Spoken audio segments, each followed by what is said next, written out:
வணக்கம் நண்பர்களே. இன்றைக்கி நம்ம இந்த ஒரு மகேந்திரா டூரிஸ்ட் எக்ஸல் வண்டி பற்றி தாங்க பார்க்க போகிறோம். இந்த வண்டி பார்த்திங்கன்னா 2020 மாடலுங்க. சிங்கிள் ஓனரில் இருக்குங்க. வண்டி முன்னே ஃபஸ்ட் கிளாஸாக இருக்கும்.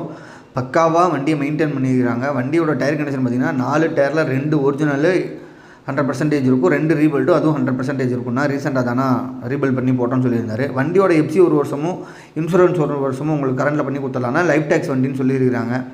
வண்டிக்கு தேவையான அளவு ஸ்டிக்கரிங்கு, லைட்டிங்கு எல்லாமே சூப்பராக பண்ணியிருக்காங்க. ரொம்ப நீட்டாக இருக்கும். இந்த வண்டி எங்கே இருக்குதுன்னு பார்த்தீங்கன்னா திண்டிவனத்தில் இருக்குங்க. நீங்கள் வண்டி பார்க்குறீங்கன்னா திண்டிவனம் தான் வரணும்.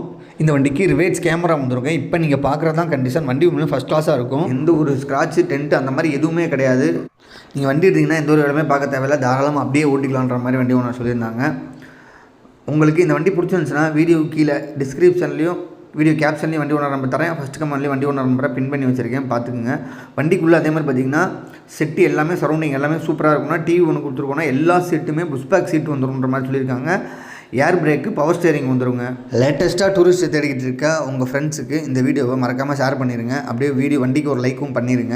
இன்னும் நம்மளை ஃபாலோ பண்ணாமல் பார்த்துட்டு இருக்கீங்கன்னா மறக்காமல் ஃபாலோவும் பண்ணிக்கோங்க. வண்டிக்குள்ளே நீங்களே பாருங்கள் எவ்வளோ தெளிவாக இருக்குன்னு. மேலே எல்லாமே ரெக்ஸின் அடிச்சிருக்கிறாங்க. ஸோ வண்டி உண்மையுமே ரொம்ப தெளிவாக இருந்துச்சுங்க. இந்த வண்டிக்கு அவங்க கோட் பண்ணுற ப்ரைஸ் பார்த்திங்கன்னா 21 லட்ச ரூபா சொல்கிறாங்க. 21 அந்த அமௌண்ட் வந்து கண்டிப்பாக ஃபெசிலிட்டி கிடையாதுன்னா நேரில் வரணும்னா கம்மி பண்ணி எடுத்துக்கலாம்னு சொல்லியிருக்காங்க. விருப்பம் இருக்கவங்க கால் பண்ணி பேசி இந்த வண்டி அவங்களுக்கு சொந்தமாகிக்கோங்க.